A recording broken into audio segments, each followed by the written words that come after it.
어머니, 저희 옷이랑은 따로 빨래해 주세요. 섞이면 안 돼요. 안녕하세요, 여러분. 오늘 제가 들려드릴 이야기는 우리 또래라면 누구나 한 번쯤은 겪었을 법한, 아니 어쩌면 지금도 겪고 계실지 모를 그런 이야기입니다. 68세 이정화 할머니의 사연인데요. 과연 이 할머니가 마지막에 어떤 선택을 하게 될지 끝까지 들어보시면 정말 속이 시원해지실 거예요. 이정화 할머니는 평생을 남편과 함께 살아왔습니다. 40년 넘게 함께한 반려자였죠. 그런데 3년 전 남편이 갑작스럽게 세상을 떠나면서 정화 할머니의 인생은 완전히 달라졌습니다. 혼자 남겨진 빈집에서 하루하루를 보내는 것이 얼마나 외롭고 힘든지 같은 처지를 겪어보신 분들이라면 다 아실 거예요. 그때 아들 민석이가 나타났습니다. 엄마, 혼자 계시지 마시고 우리와 함께 살아요. 아이들도 할머니를 그리워해요. 얼마나 고마운 말인지 모르겠더군요. 정화 할머니는 눈물을 흘리며 아들의 제안을 받아들였습니다. 손주들과 함께 살 수 있다는 기쁨에 가슴이 벅찼거든요. 처음 몇 주는 정말 행복했습니다. 아침에 일어나면 손주들이 할머니 안녕하세요 하며 인사하고, 학교에서 돌아오면 할머니 품에 안겨서 하루 있었던 일들을 제잘제잘 이야기해 줬어요. 정화 할머니는 오랜만에 집안에 웃음소리가 가득한 것이 너무 좋았습니다. 이래서 가족이구나, 이래서 살아가는구나 하는 생각이 들었거든요. 하지만 달콤한 시간은 그리 오래 가지 않았습니다. 며느리 수진의 태도가 조금씩 변하기 시작한 거예요. 처음엔 정말 사소한 것들이었습니다. 어머니, 빨래는 제가 할게요. 이런 말들이었는데 점점 그 말투와 표정이 달라지더군요. 어느 날이었습니다. 정화 할머니가 평소처럼 세탁기에 온 가족 빨래를 넣으려고 하는데 수진이 다가와서 한 말이 바로 그 말이었어요. 어머니, 저희 옷이랑은 따로 빨래해 주세요. 섞이면 안 돼요. 여러분, 이 말을 들었을 때 정화 할머니의 마음이 어땠을까요? 같은 집에 살면서 같은 물을 마시고 같은 공기를 마시는데 빨래만큼은 따로 해야 한다니요. 마치 자신이 더러운 존재라고 말하는 것 같았습니다. 정화 할머니는 애써 미소를 지으며 그럼 그렇게 할게 하고 말했지만 그 순간 가슴 한편이 서늘해지는 것을 느꼈어요. 그날 밤 정화 할머니는 잠을 이룰 수가 없었습니다. 며느리의 그 말이 계속 머릿속을 맴돌았거든요. 내가 뭔가 잘못했나? 아니면 원래 요즘 젊은 사람들은 다 이런가? 온갖 생각이 들더군요. 하지만 마음 한편으로는 뭔가 잘못되고 있다는 불안감이 스멀스멀 올라왔습니다. 다음 날부터 정화 할머니는 더욱 조심스러워졌어요. 며느리 눈치를 보게 되고 손주들과 놀 때도 혹시 수진이 싫어하지 않을까 걱정하게 됐습니다. 예전에는 자연스럽게 해왔던 집안일들도 이제는 허락을 받아야 할 것 같은 기분이 들었어요. 그런데 이상한 건 아들 민석이는 이런 변화를 전혀 눈치채지 못하는 것 같았다는 겁니다. 아니, 어쩌면 알면서도 모른 척하는 것 같기도 했어요. 회사에서 돌아오면 피곤하다며 바로 방으로 들어가고 주말에도 친구들과의 약속이나 가족끼리의 외출에만 신경 쓸 뿐 어머니가 어떤 마음으로 지내는지는 관심이 없어 보였습니다. 정화 할머니는 점점 더 위축되어 갔어요. 이 집에서 자신의 위치가 무엇인지, 자신이 여기 있어도 되는 건지 의문이 들기 시작했습니다. 하지만 그래도 손주들만큼은 자신을 필요로 한다고 생각했거든요. 할머니와 함께하는 시간을 좋아하는 것 같았고, 자신이 해주는 음식도 맛있게 먹어줬으니까요. 여러분은 어떠세요? 혹시 비슷한 경험이 있으신가요? 아니면 지금도 이런 상황에서 힘들어하고 계신 분이 있을까요? 정화 할머니의 이야기가 앞으로 어떻게 전개될지, 그리고 과연 이 할머니가 어떤 선택을 하게 될지 정말 궁금하지 않으세요? 빨래를 따로 하라는 며느리의 말에 상처받았던 정화 할머니. 그 후로 일주일이 지났을 때였어요. 여러분도 아시겠지만 우리 나이가 되면 새벽잠이 없어지죠. 정화 할머니도 마찬가지였습니다. 새벽 5시면 어김없이 눈이 떠지더군요. 그래서 조용히 일어나서 온 가족 아침 준비를 시작하는 게 일상이 되었어요. 김치찌개를 끓이고 달걀말이도 부치고 아이들이 좋아하는 소시지도 구워놓고요. 특히 그날은 손주들이 좋아한다며 멸치볶음을 정성스럽게 만들었습니다. 멸치 머리와 내장을 하나하나 떼어내고 약한 불에서 천천히 볶아가며 간을 맞췄어요. 우리 어릴 때처럼 설탕을 조금 넣어서 달콤하게 만들었거든요. 손주들이 할머니 멸치볶음이 제일 맛있어요 하던 말이 떠올라서 마음이 따뜻했습니다. 그런데 아침 식사 시간에 수진이 젓가락으로 멸치볶음을 조금 집어 먹더니 얼굴을 찌푸리는 거예요. 그리고는 아이들한테 말하더군요. 얘들아, 이거 너무 짜니까 많이 먹지 마. 나트륨 과다 섭취하면 안 돼. 정화 할머니는 그 순간 귀를 의심했어요. 평생 요리해온 자신이 간을 모른다는 건가요? 아이들은 그 말을 듣고 젓가락을 멈추더군요. 정화 할머니가 애써 웃으며 말했습니다. 아, 내가 손맛을 잃었나 보네. 미안해, 다음엔 더 싱겁게 해줄게. 하지만 수지는 거기서 멈추지 않았어요. 어머니, 요즘 애들 입맛은 예전과 달라요. 너무 짜고 달고 자극적인 건 건강에 안 좋거든요. 제가 영양학 공부도 좀 했는데 하면서 길게 설명하기 시작하는 거예요. 여러분, 이 상황을 상상해 보세요. 40년 넘게 가족 밥상을 차려온 경험이 젊은 며느리의 몇 마디 말에 완전히 부정당하는 기분이 어떨까요? 정화 할머니는 얼굴이 화끈거렸어요. 부끄러움과 분함이 동시에 올라오더군요. 그때 민석이가 회사 가려고 서둘러 내려왔습니다. 정화 할머니는 아들이라도 자신을 이해해 줄 거라고 기대했어요. 민석아, 엄마가 해준 멸치볶음 어때? 너 어릴 때 이렇게 해주면 좋아했잖아. 그런데 민석이의 반응은 예상과 달랐습니다. 한 입 먹어보더니 엄마! 수진 말이 맞잖아요. 좀 짜네요. 아이들 건강 생각해서 제발 신경 좀 써주세요. 그리고는 아내 쪽을 보며 여보, 고마워. 아이들 챙겨줘서. 하고는 급하게 나가버렸어요. 그 순간 정화 할머니는 마치 머리를 둔기로 얻어맞은 것 같았습니다. 자신이 낳고 기른 아들이 40년 동안 자신의 손맛을 먹고 자란 그 아들이 며느리 편만 드는 거예요.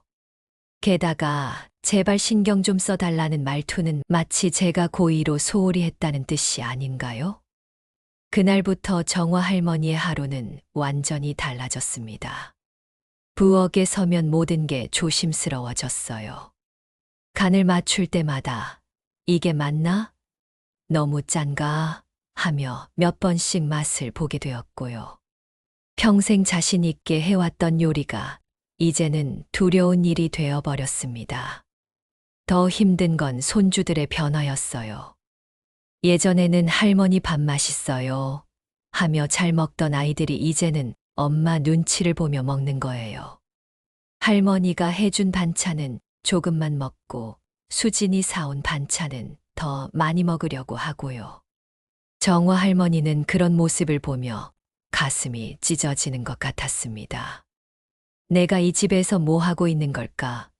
도움이 되기는커녕 집만 되는 건 아닐까? 하는 생각이 들기 시작했어요. 그러던 어느 날 정화 할머니는 새벽에 일어나서 평소보다 더 정성스럽게 아침을 준비했습니다. 간을 여러 번 맞춰보고 아이들이 좋아할 만한 색깔 예쁜 계란말이도 만들고요. 혹시나 해서 수진이 좋아한다던 나물무침도 준비했어요. 하지만 식탁에 둘러앉은 가족들의 반응은 여전히 차가웠습니다. 수진은 대충 몇 젓가락만 먹고는 아이들에게 우유랑 시리얼 먹을래? 그게 더 영양가 있을 것 같은데. 하고 말하더군요. 그때 정화 할머니는 깨달았습니다. 아무리 노력해도, 아무리 정성을 들여도 이 집에서 자신의 자리는 점점 줄어들고 있다는 것을요. 며느리에게는 구식이고 낡은 존재가 되어가고 아들에게는 신경 써야 할 부담이 되어가고 있다는 걸 말이에요. 그날 오후 혼자 방에 앉아 있던 정화 할머니는 문득 남편 생각이 났습니다. 여보, 당신이 살아있었다면 내가 이런 취급을 받았을까? 하며 눈물이 주르륵 흘렀어요. 이제 자신을 지켜줄 사람도 편이 되어줄 사람도 없다는 현실이 너무 서러웠습니다. 하지만 정화 할머니는 아직 몰랐어요. 이것이 시작에 불과하다는 것을, 앞으로 더 큰 상처와 모욕이 기다리고 있다는 것을 말이에요. 여러분, 우리 나이가 되면 몸이 예전 같지 않다는 걸 매일 느끼게 되죠. 정화 할머니도 마찬가지였어요. 그런데 그날은 유독 몸이 안 좋았습니다. 며느리의 차가운 말들과 아들의 무심함에 상처받은 지 일주일쯤 지났을 때였어요. 정화 할머니는 새벽부터 온몸이 으슬으슬 춥더니 열이 나기 시작했습니다. 평소에도 혈압약, 관절염약 챙겨 먹느라 바쁜데 감기까지 걸린 거예요. 아시다시피 우리 나이의 감기는 그냥 감기가 아니잖아요. 젊을 때처럼 하루 이틀 앓고 말 병이 아니라 며칠씩 끌면서 온 몸을 축 늘어뜨려 놓거든요. 정화 할머니도 체온계를 재보니 38도가 넘더군요. 온몸이 쑤시고 목도 따갑고 무엇보다 기운이 하나도 없었어요. 평소 같으면 이런 날에는 따뜻한 물에 꿀 타서 마시고 푹 쉬면서 몸을 추스렸을 텐데요. 하지만 이 집에서는 그럴 수가 없었어요. 아침 밥상은 누가 차릴 건가요? 아이들 도시락은 또 누가 쌀 건가요? 정화 할머니는 몸이 천근만근 무거웠지만 어떻게든 부엌으로 향했어요. 가스레인지 앞에 서니 어지럼증이 심했습니다. 국을 끓이는데 손이 떨려서 간장을 제대로 넣기도 힘들더군요. 그래도 가족들이 굶으면 안 되니까 이를 악물고 버텼어요. 계란말이를 부치다가 한 번은 팬을 놓칠 뻔하기도 했고요. 그렇게 간신히 아침 준비를 마치고 나니 정말 기진맥진했습니다. 식탁에서 가족들이 밥을 먹는 동안에도 정화 할머니는 계속 기침을 했어요. 민석이는 그걸 보고 엄마, 감기야? 조심해. 애들한테 옮기면 안 되니까 마스크라도 써? 하더군요. 마스크를 쓰라니요. 자신의 건강을 걱정해서가 아니라 손주들한테 옮길까봐 걱정되니까 마스크를 쓰라는 거예요. 정화 할머니는 그 말에 또 한 번 마음이 쓰라렸지만 그래도 아이들 생각에 마스크를 찾아서 썼어요. 아침을 마치고 가족들이 모두 나간 후 정화 할머니는 도저히 견딜 수 없어서 방에 들어가 누웠습니다. 이불을 뒤집어 쓰고 누워있는데 온몸이 떨리더군요. 열도 더 오르는 것 같고 목도 더 아팠어요. 이러다가 큰일 나겠구나 싶었지만 그래도 오후에는 일어나서 저녁 준비를 해야겠다는 생각뿐이었어요. 그런데 오후 4시쯤 되었을까요? 수진이가 일찍 들어왔어요. 아이들 학원 데리러 가려고 왔나 보더군요. 정화 할머니는 그때까지도 방에서 제대로 일어나지 못하고 있었는데 수진이가 방문을 벌컥 열고 들어왔어요. 어머니, 뭐 하세요? 벌써 4시인데 저녁 준비 안 하세요?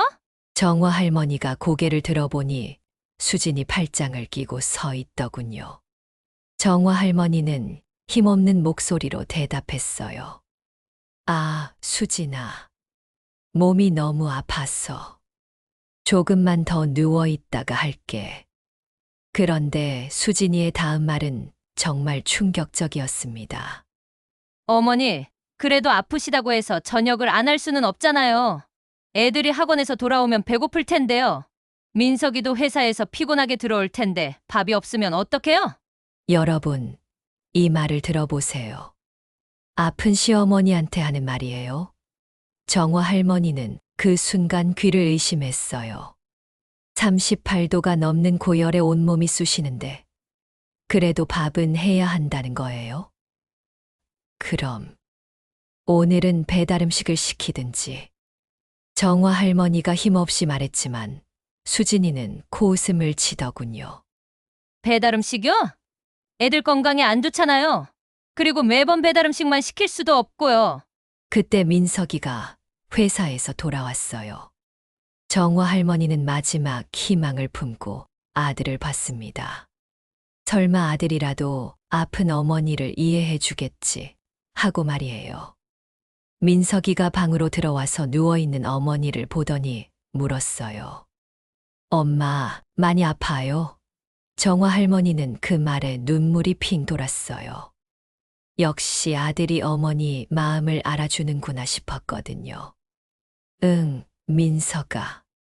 열도 나고 온몸이 쑤셔서 오늘은 간단하게라도 해서 먹을까. 그런데 민석이의 대답은 정화 할머니의 기대와 전혀 달랐어요. 엄마, 그래도 조금만 참으시고 간단하게라도 해주세요. 수진도 애들 학원 데려다 주느라 힘들잖아요. 라면이라도 끓여주시면 안 될까요? 라면이라도 끓여달라고요. 38도 넘는 고열에 아픈 어머니한테 라면이라도 끓여달라고 하는 거예요? 정화 할머니는 그 순간 아들이 누구인지 모르겠더군요. 자신이 낳고 길은 그 아들이 맞나 싶을 정도로 낯설었어요. 알았어. 그럼 조금만 기다려. 정화 할머니는 결국 몸을 일으켰어요. 어지럽고 비틀거렸지만 부엌으로 나가서 라면을 끓이기 시작했습니다. 물을 올리는데도 손이 떨렸고 라면을 넣다가 한참을 기침을 해댔어요. 그런데 그 과정을 지켜보던 수진이가 한마디 더 하더군요. 어머니, 계란이랑 대파도 넣어주세요. 그냥 라면만 끓이면 영양이 부족하잖아요. 정화 할머니는 그 순간, 아, 내가 이 집에서 뭐지? 아픈데도 밥 해주는 가정부인가? 하는 생각이 들었어요. 평생 자식을 위해 살아왔는데 아플 때조차 쉴 권리가 없다는 게 너무 서러웠습니다. 그날 저녁 가족들이 라면을 먹는 동안 정화 할머니는 식욕이 전혀 없었어요. 고열 때문이기도 했지만 마음이 더 아팠거든요. 가족들은 할머니가 끓인 라면 맛있다 하며 잘 먹었지만 정화 할머니는 한 젓가락도 제대로 못 먹었어요. 그날 밤 정화 할머니는 홀로 방에서 눈물을 흘렸습니다. 내가 언제까지 이렇게 살아야 하나? 아픈데도 쉴 수 없고 아들마저 나를 이렇게 대하다니. 하지만 정화 할머니는 아직 몰랐어요. 이것도 시작에 불과하다는 것을, 더 큰 충격이 기다리고 있다는 것을 말이에요. 여러분, 우리 나이가 되면 귀가 예전 같지 않다고 하죠. 그런데 때로는 들으면 안 될 말까지 너무 또렷하게 들릴 때가 있어요. 정화 할머니에게도 그런 날이 왔습니다. 아픈 몸을 이끌고 라면까지 끓여준 그날로부터 사흘이 지났어요. 다행히 감기는 조금 나아졌지만 마음의 상처는 더 깊어졌습니다. 정화 할머니는 평소보다 더 조용해졌고 가족들 눈치를 더 많이 보게 되었어요. 그날도 평소와 다름없는 하루였습니다. 새벽 5시에 일어나서 아침 준비를 하고 가족들이 나간 후엔 빨래를 하고 청소를 했어요. 요즘엔 빨래도 신경이 쓰여서 2번씩 돌리게 되더군요. 혹시나 며느리가 또 뭐라고 할까 봐서요. 오후에는 마트에 장을 보러 갔습니다. 예전엔 장 보는 것도 즐거웠어요. 이것저것 살펴보면서 가족들이 좋아할 만한 반찬거리를 고르는 재미가 있었거든요. 하지만 요즘엔 그것마저 부담스러웠어요. 이걸 사면 수진이가 뭐라고 할까? 너무 비싸다고 하지 않을까?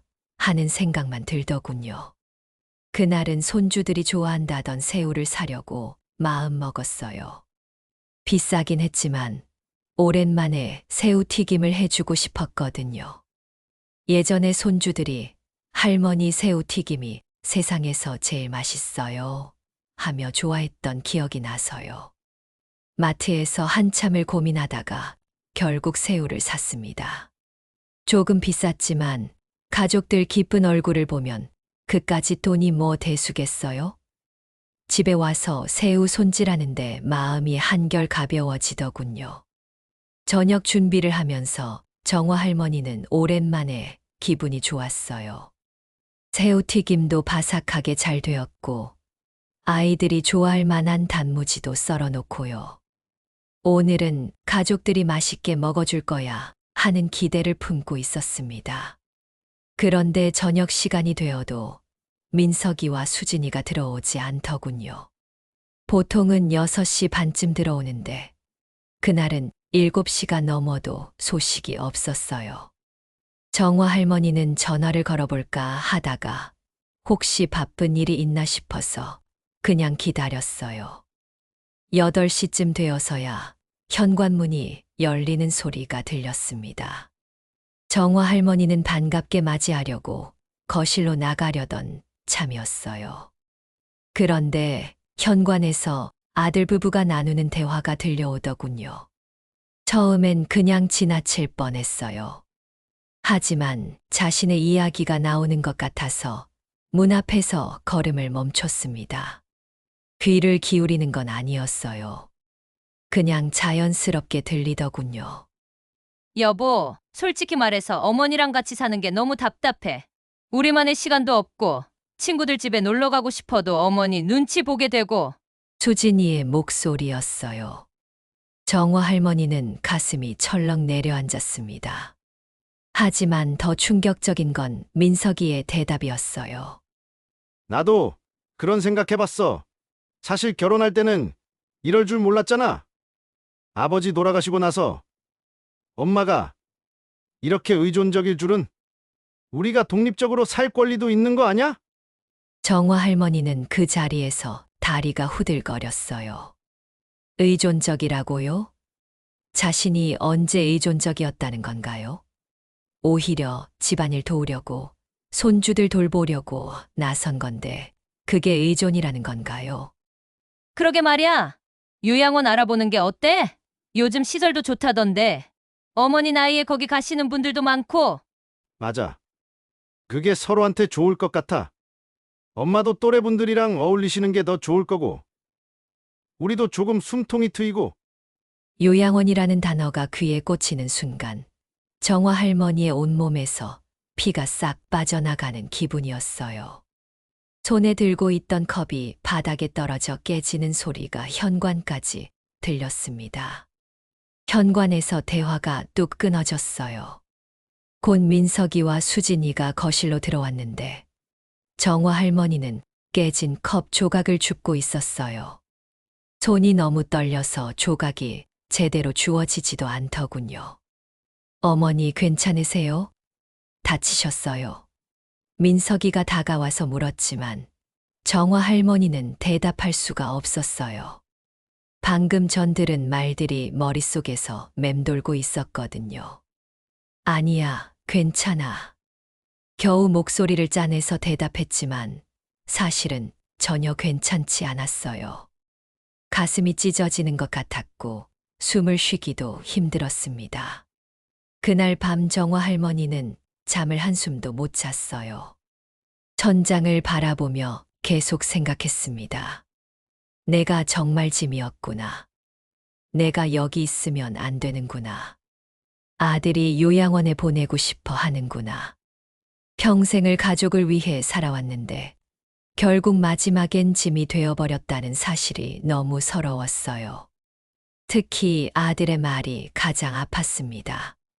의존적이라는 표현도, 숨통이 트인다는 말도, 모든 게 정화 할머니의 가슴에 비수처럼 꽂혔어요. 새벽이 되어서야 정화 할머니는 한 가지 결심을 했습니다. 그래, 내가 짐이라면 짐답게 행동하지 말자. 내 인생이니까 내가 결정하자. 하고 말이에요. 그때까지만 해도 정화 할머니는 자신에게 그런 힘이 있다는 걸 몰랐어요. 하지만 그날 밤을 계기로 뭔가 달라지기 시작했습니다. 아직은 막연했지만 분명 변화의 바람이 불기 시작한 거예요. 때로는 인생에서 가장 어두운 순간이 새로운 시작의 전환점이 되곤 하죠. 정화 할머니에게도 바로 그런 순간이 찾아왔습니다. 요양원 이야기를 들은 그날 밤, 정화 할머니는 정말 많은 생각을 했어요. 분노도 했고 서러움도 느꼈지만 무엇보다 자신의 인생을 돌아보게 되었습니다.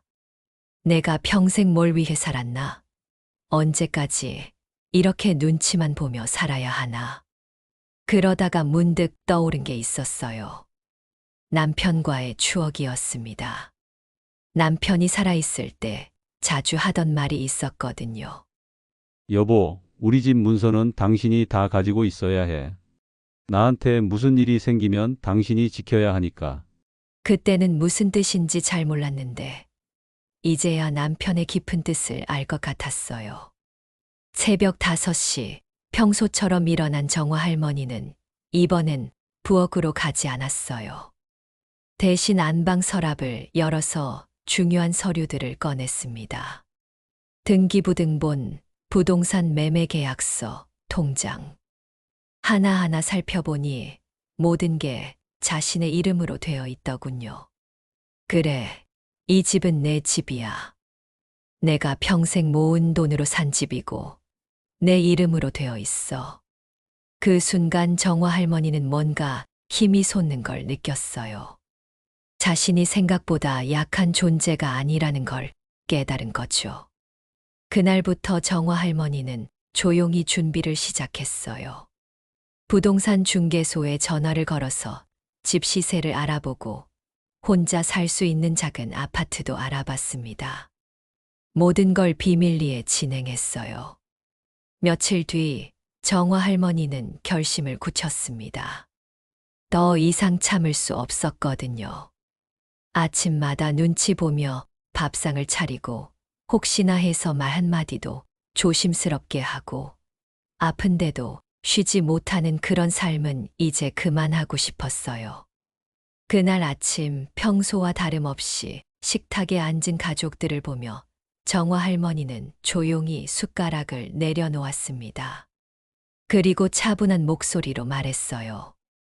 민서가, 수진아, 너희 말대로 이제 집 떠나려고 해. 갑작스러운 말에 민석이와 수진이는 깜짝 놀랐어요. 수진이가 먼저 입을 열었습니다. 어머니, 갑자기 무슨 말씀이세요? 정화 할머니는 미소를 지으며 대답했어요. 지난번에 너희가 한 말 다 들었어. 요양원 보내자던 그 말 말이야. 순간 민석이와 수진이의 얼굴이 하얗게 질렸어요. 이 집 명의가 내 이름으로 되어 있잖아? 정화 할머니가 부동산 등기부등본을 테이블 위에 올려놓았습니다. 내가 평생 모은 돈으로 산 집이야. 너희는 그저 얹혀 산 거지. 민석이가 허둥지둥 말했어요. 엄마, 그게 무슨... 하지만 정화 할머니는 단호했습니다. 이미 팔기로 했어. 다음 주에 계약하고 한 달 안에 이사 나가야 해. 나도 나대로 새 출발할 거니까. 정화 할머니는 새 아파트 계약서도 보여주며 말했어요. 여기 작은 아파트 하나 얻었어. 혼자 살기엔 충분하지. 그제야 수진이가 정신을 차리고 말했어요. 어머니, 그건 너무 하시는 거 아니에요? 우리도 갈 곳이 있어야. 갈 곳. 정화 할머니가 웃으며 대답했어요. 너희 둘 다 일하잖아. 충분히 집 한 채 얻을 능력 있어. 그동안 집세도 안 내고 살았으니까 돈도 많이 모았을 거고. 민석이가 급하게 말했어요. 엄마, 다시 생각해 보세요. 우리가 잘못했어요. 앞으로는 앞으로는 없어. 정화 할머니의 목소리는 확고했어요. 평생 희생하며 살았는데, 이제는 나를 위해 살 거야. 너희도 너희 힘으로 살아보라고. 그날 저녁 아들 부부는 멍하니 앉아 있었고, 정화 할머니는 오랜만에 후련한 마음으로 짐을 쌌어요. 한 달 후, 정화 할머니는 새 보금자리로 이사했습니다. 작지만 아늑한 아파트에서 혼자만의 시간을 만끽했어요. 아침에 일어나서 누구 눈치 볼 필요 없이 커피 한 잔 마시고, 좋아하는 드라마도 보고, 동네 복지관에서 만난 또래 친구들과 수다도 떨고요. 가끔 손주들이 보고 싶긴 했지만, 그래도 이전보다 훨씬 편안했어요. 민석이는 몇 번 전화해서 집에 다시 오라고 했지만, 정화 할머니는 단호하게 거절했습니다. 이제 서로 독립해서 사는 게 좋을 것 같다고 말하면서요. 여러분, 정화 할머니의 이야기 어떠셨나요? 처음엔 안타깝고 화가 났다가 마지막엔 속이 시원해지지 않으셨어요. 이 이야기가 주는 교훈은 명확합니다. 아무리 가족이라고 해도 당연하게 희생을 강요받을 이유는 없다는 거예요. 우리 시니어들도 인생의 주인공이고 존중받을 권리가 있습니다. 혹시 지금 비슷한 상황에서 힘들어하고 계신 분들이 있다면 기억하세요. 여러분도 정화 할머니처럼 자신의 삶을 되찾을 수 있습니다. 나이가 많다고 해서 부모라는 이유로 무조건 참고 견딜 필요는 없어요. 때로는 용기 있는 선택이 모든 걸 바꿀 수 있습니다. 정화 할머니처럼 당당하게 자신의 권리를 찾고 자신을 위한 인생을 시작할 수 있어요. 여러분 모두 행복하고 존중받는 노년을 보내시길 바랍니다. 우리에게도 새로운 시작을 할 권리가 있으니까요.